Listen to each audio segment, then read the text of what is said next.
Hello students.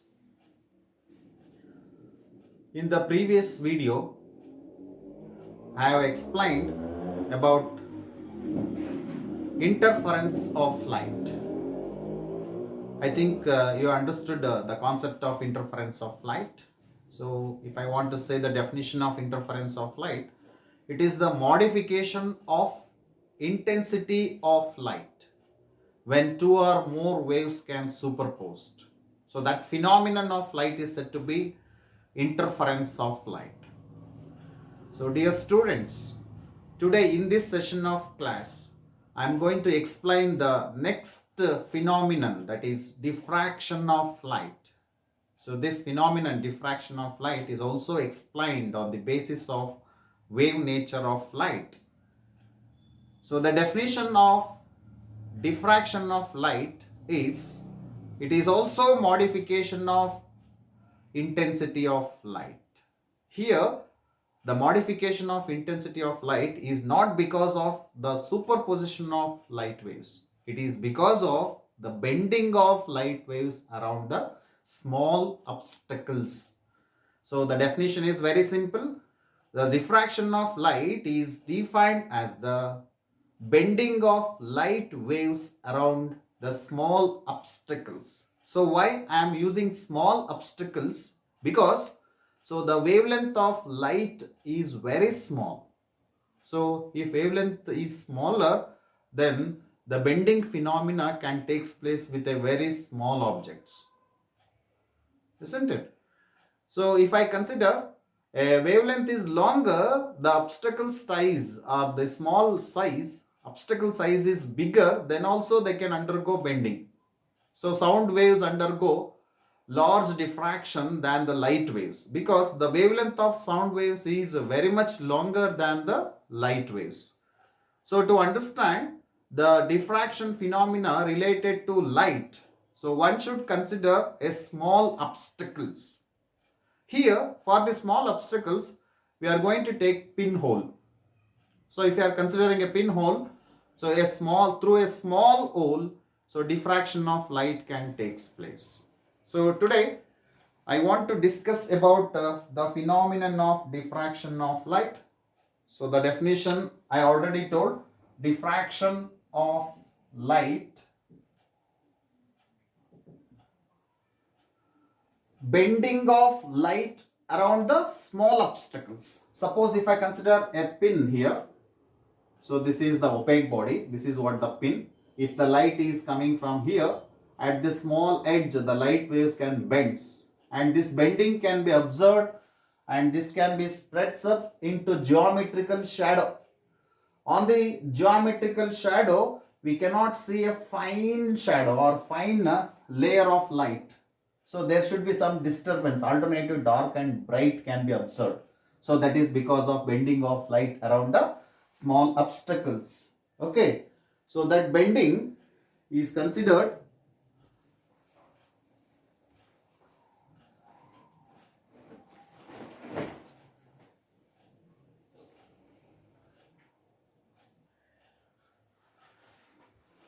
okay. So let us continue this one.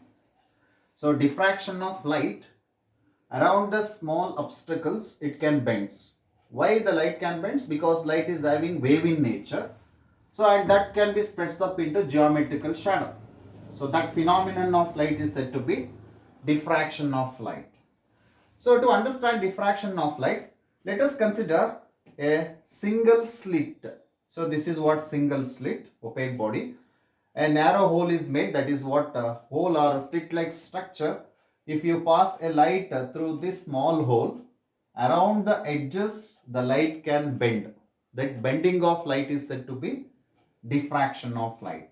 So once the light can bend when it is enters through the small hole, so this type of pattern is observed. So when a light enters through the small hole, the intensity is maximum at the center. Around the center, here it is minimum. Here it is minimum. It means this is the bright portion of the light. Exactly towards left and towards light there is a slight dark portion. So with decrease in band or decrease in size of the slit. So surrounding that there is another bright region. So compared to this one, this is very weaker bright region. So this is called secondary maxima. This is called secondary minima. This one is called central maxima. So I want to repeat those three words. This is the central maxima.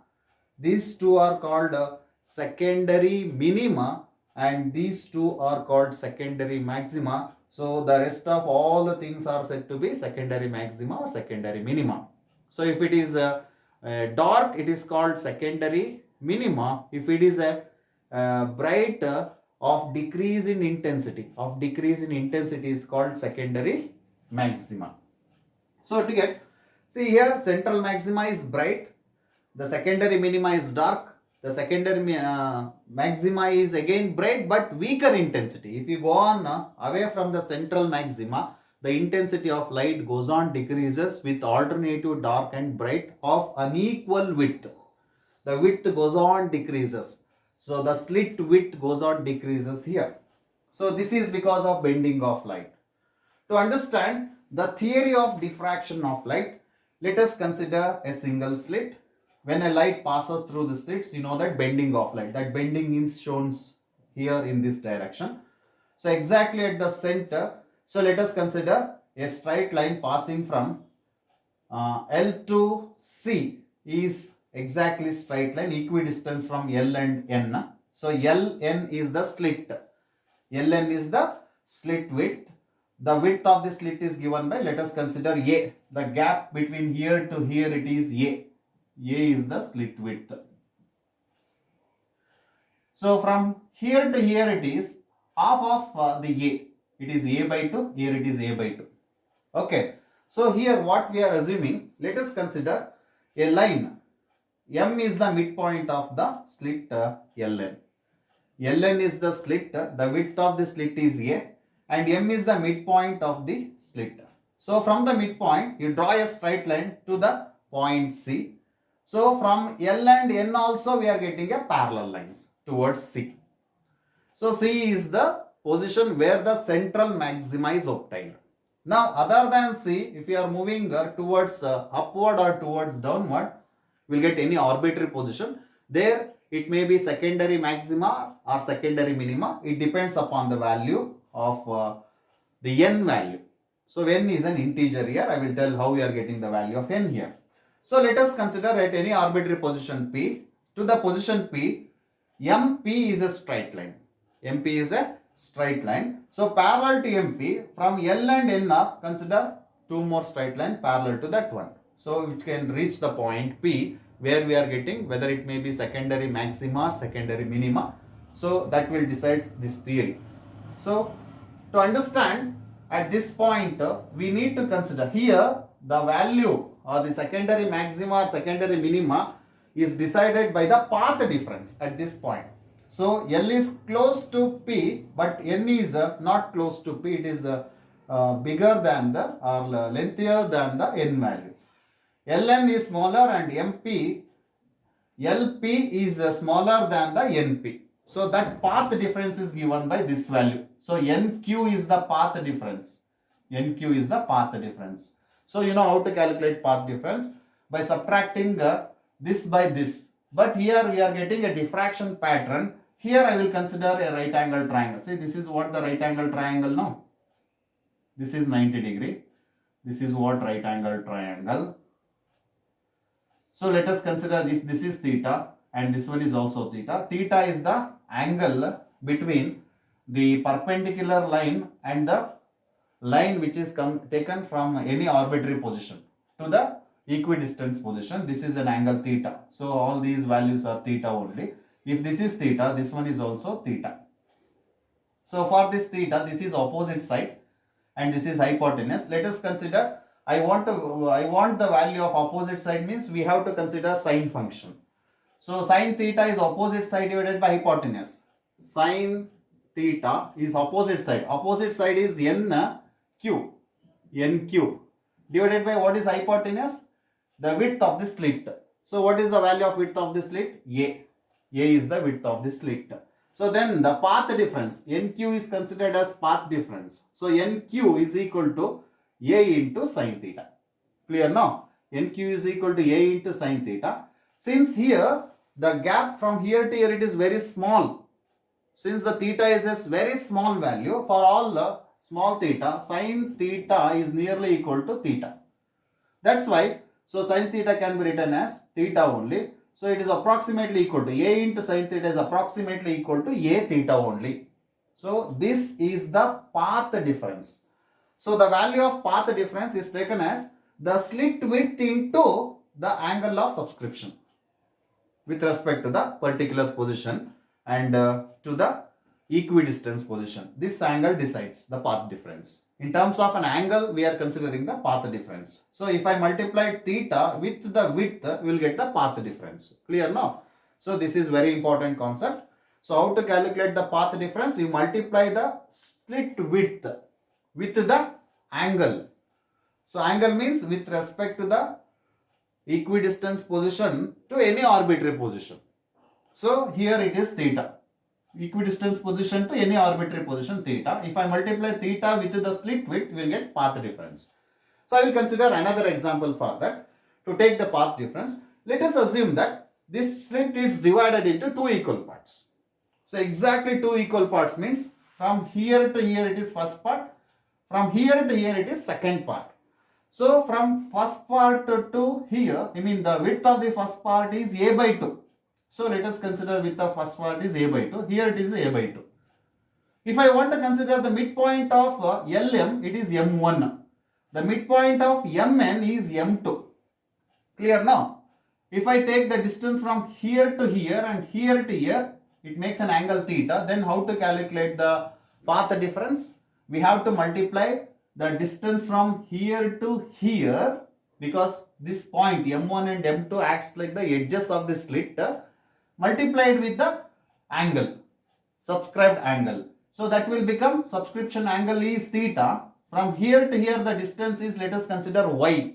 Let us assume the distance from M1 to M2 is y. That's why I have taken the path difference between M1 M2 is M1P minus M2P, which is approximately equal to y into theta.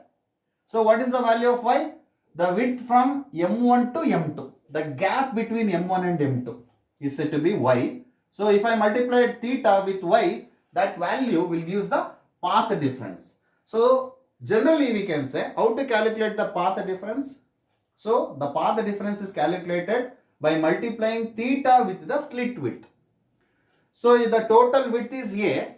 If I make any number, n number of divisions here, so I will tell how to consider the next concept. See what happens. From here to here, there is no path difference. There is no path difference at the point C.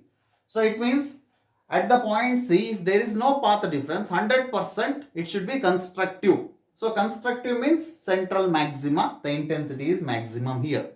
So construction takes place, it means the intensity is maximum. Why the intensity is maximum at the central? Because there is no path difference between L to C and N to C. Clear now? If I consider this as a single slit, there is no path difference from L to C and N to C. That's why at C, 100% you will get central maxima. Clear now?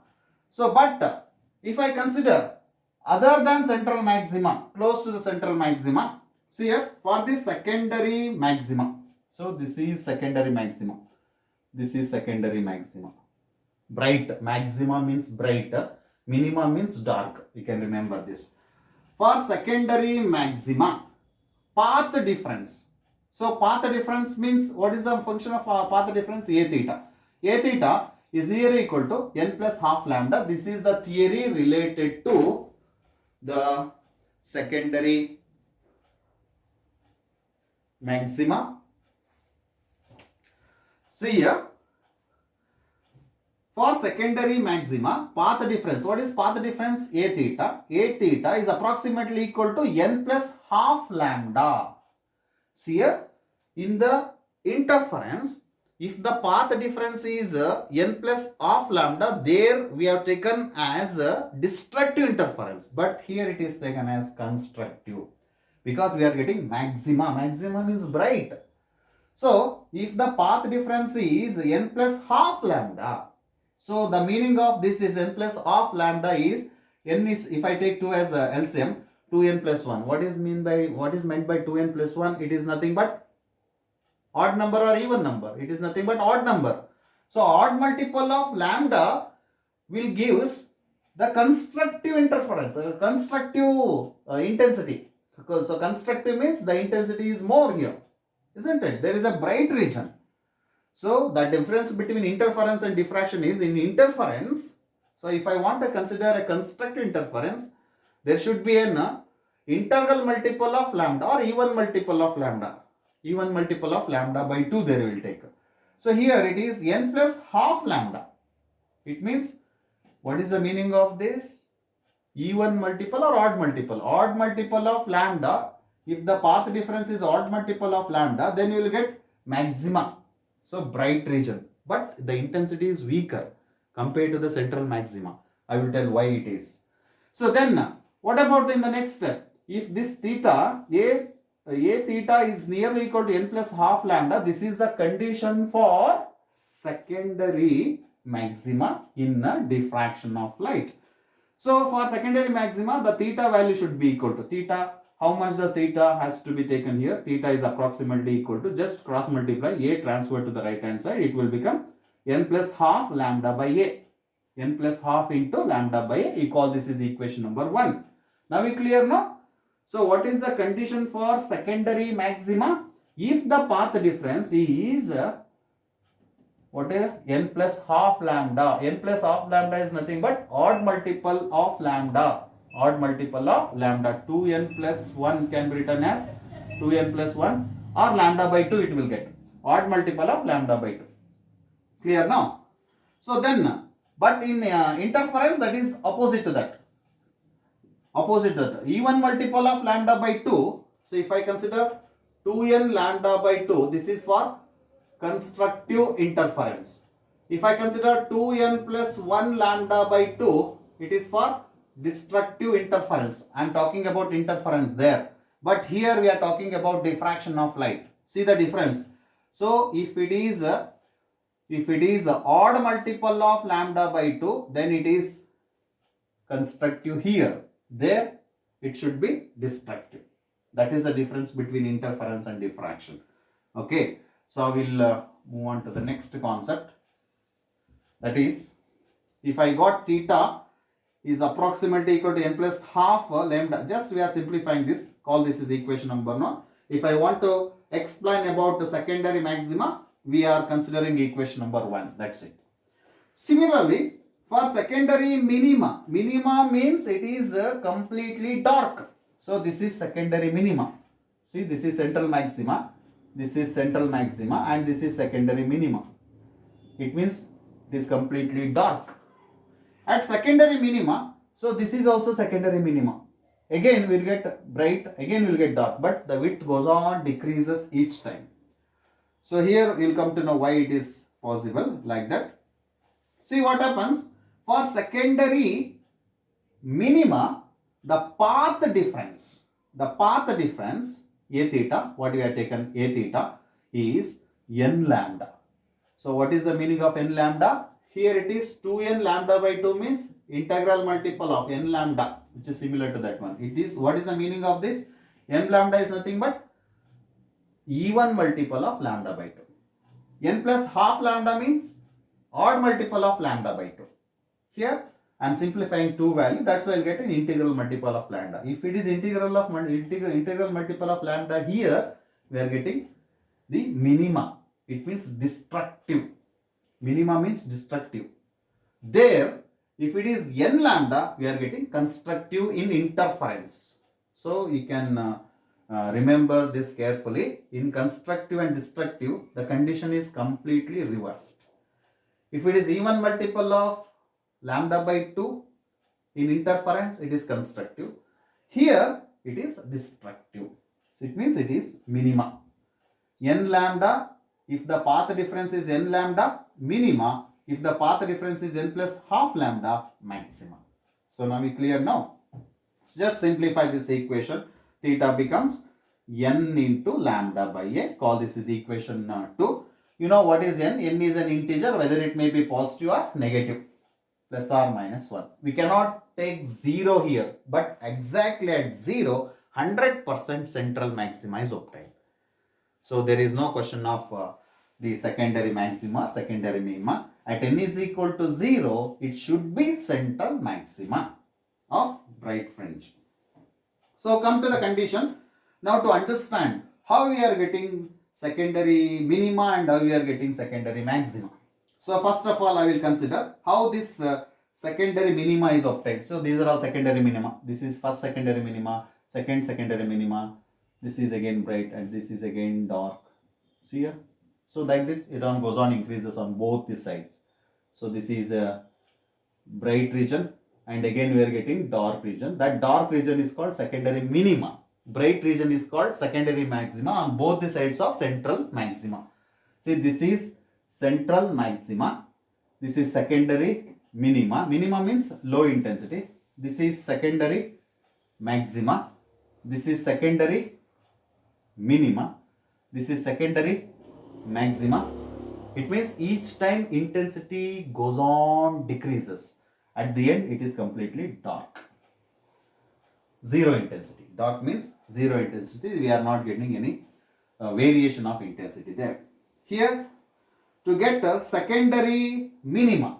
So to understand what is secondary minima, how you are going to get the secondary minima. Let us consider the value of n is equal to 1 plus 1. Let us take the value of n is equal to 1.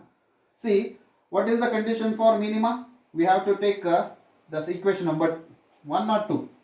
So this is for maxima and this is for minima. So minima we have to take equation number 2. Secondary minima we have to take equation number 2. See, from equation number 2. See, equation number 2, this is what equation number 2. Theta is equal to n lambda by a. Since we have taken n is equal to 1, substitute the value of n. Then what is the equation 1 reduced to? Theta is approximately equal to lambda by a because n is equal to 1.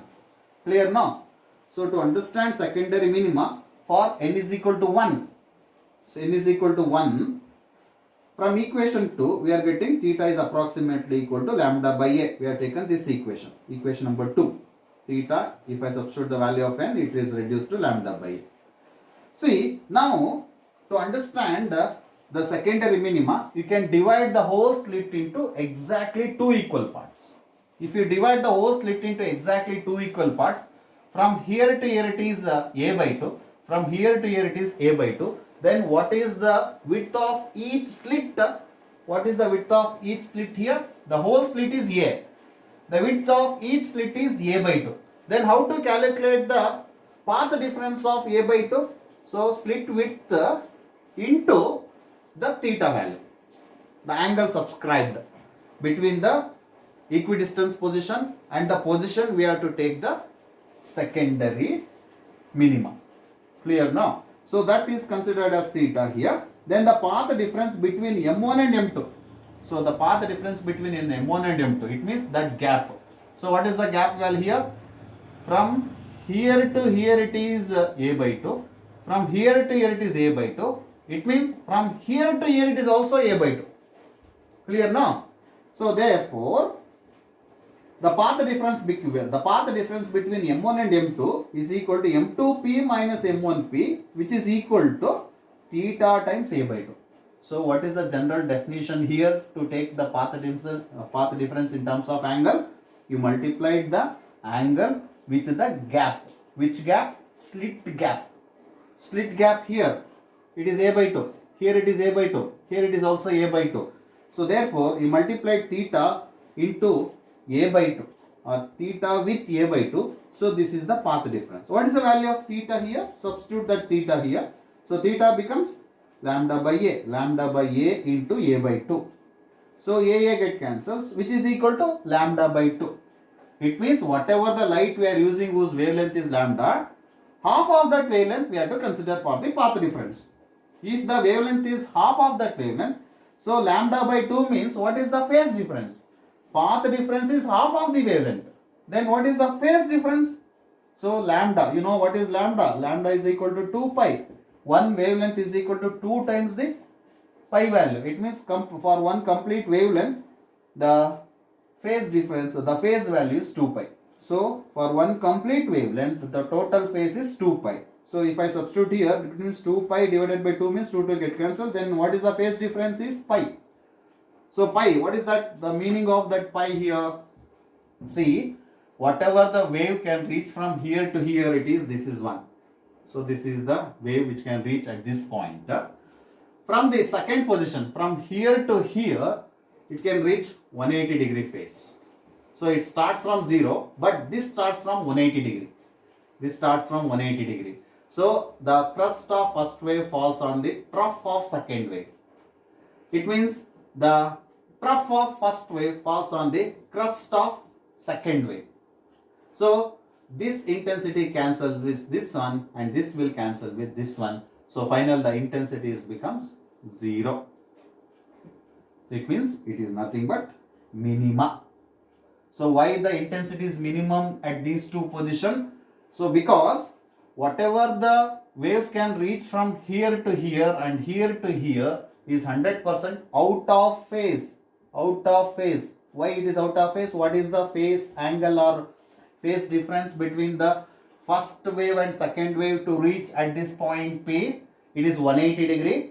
Since it is 180 degree, the crust will fall on the trough and trough will fall on the crust. 100% we are getting 0 intensity at that point. That's why we are getting minimum intensity is 0. Minima, I can say. This S stands for secondary. Secondary minima. Clear now? So why the secondary minima is obtained? Because if I split these whole slit A into two equal parts, so from both the midpoints of the split or two parts, the phase what we are getting, it is from the first to second, it is 180 degree phase difference. Since it is 180 degree phase difference, the crust and trough will get cancels. The intensity is 0 at that point. So I hope you understood this concept. See, now let us move on to the second one, that is secondary maxima. Secondary maxima means there should be some light. Secondary minima means there is no light.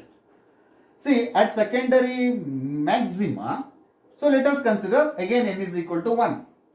If n is equal to 1, from equation number 1, see this is equation number 1, let us take n is equal to 1, 1 plus half is 3 by 2. So then theta reduced to 3 by 2a, 2a no. So 3 by 2 means lambda by a, it is 3 lambda by 2a, 3 lambda by 2a, isn't it? If I consider n is equal to 1, the condition for secondary maxima reduced to theta is approximately equal to 3 lambda divided by 3a. I mean 3 lambda divided by 2a. So theta means this angle to reach at this point, at any arbitrary point out of the central maxima.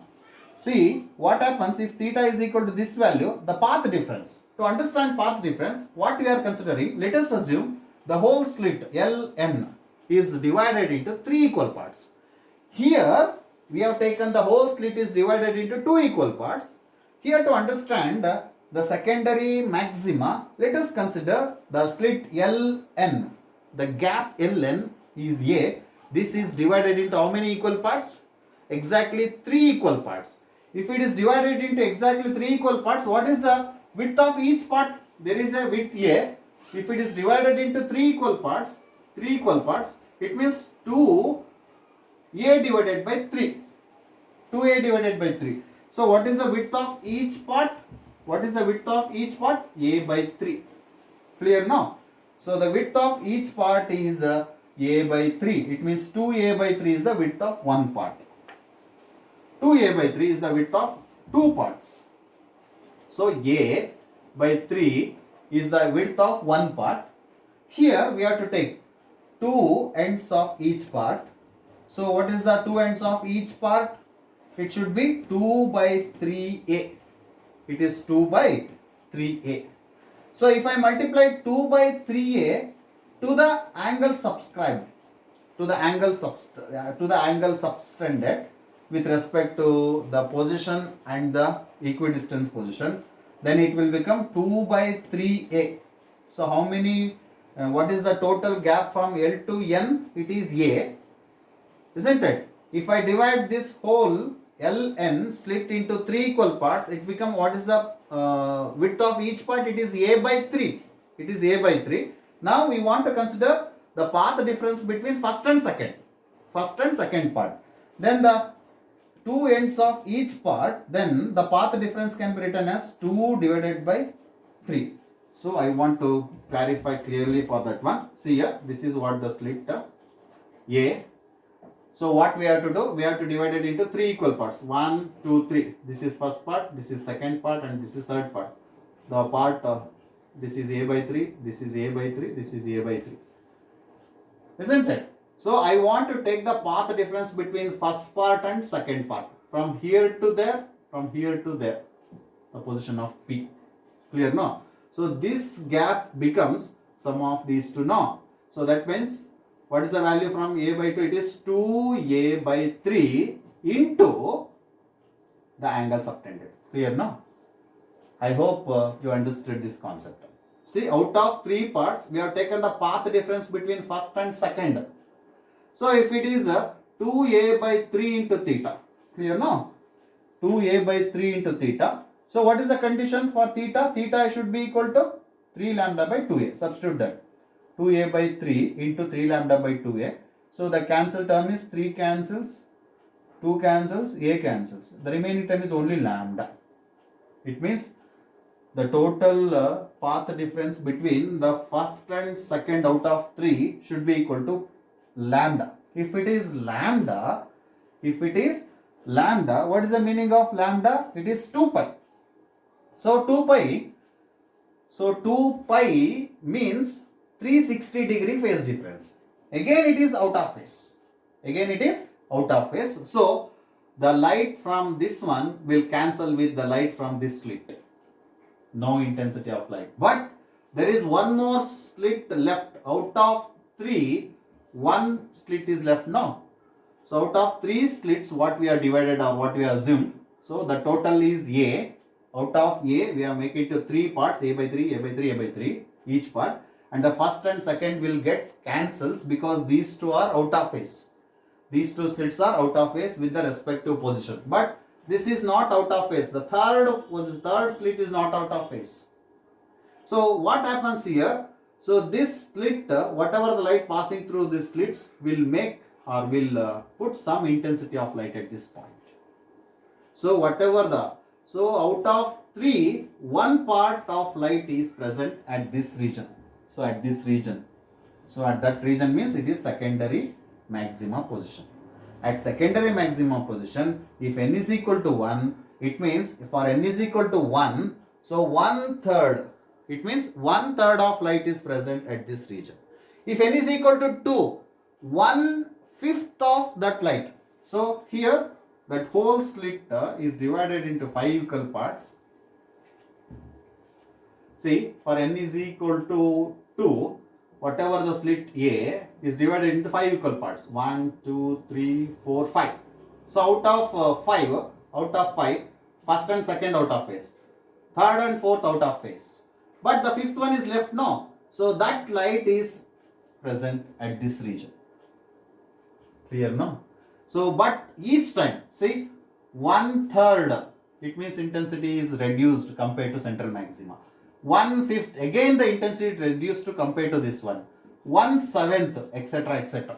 So for all values of n, for every position of secondary maxima, each time the intensity goes on reduces of decrease in width. Clear? So that's why the fringe width is not equal for diffraction of light. So I want to repeat that once again.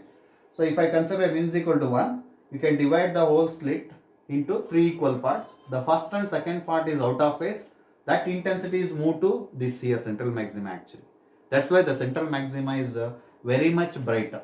Whatever the light lost by the out of phase in a secondary maxima or secondary minima, that light will comes to central maxima. That's why the central maxima is with a very bright region.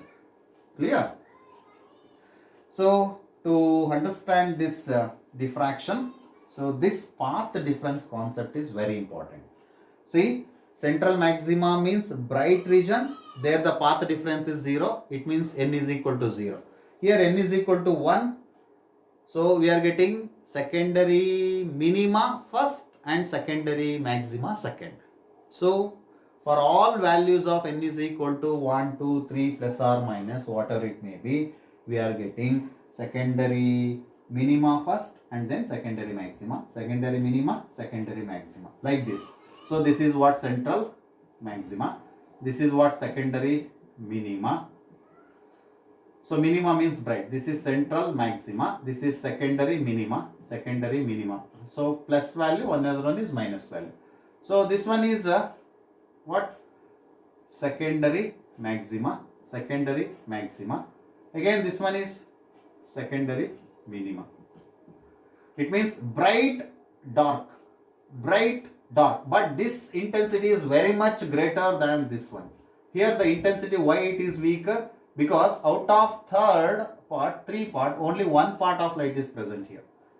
Again here intensity is weaker compared to this one, because out of 5th, only 1 part of light is present. 1 of 5th, 1 part of 5th. Here it is 1 part of 3rd. Here it is 1 part of 3rd. Here it is 1 part of 5th.